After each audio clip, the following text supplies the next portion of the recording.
اب یہ جناب جو 10 ایئرپورٹس جو بتایا گیا ہے جو بالکل غیر فعال ہیں، یہ آپ کو بتاتے ہیں کہ کن کن شہروں میں ہے اور کتنا کتنا عملہ یہاں پہ تعینات اور کتنی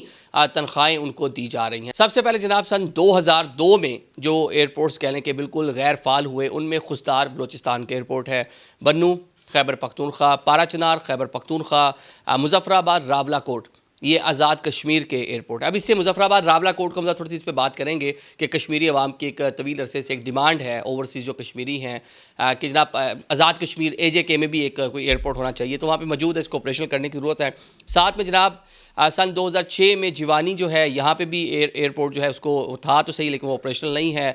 2004 سے اماڑہ، سیون شریف اور سبی ہے، یہ وہ ایئرپورٹس ہیں جو بالکل بند ہیں۔ مجموعی طور پر اگر دیکھ لو 23 سال گزر چکے ہیں، یہ وہ ایئرپورٹس بالکل غیر فعال ہیں۔ یہاں پر عملہ مجموعی طور پر جو ہے 67 افسران اور اہلکار تعینات کیے گئے ہیں جو ابھی بھی موجود ہیں۔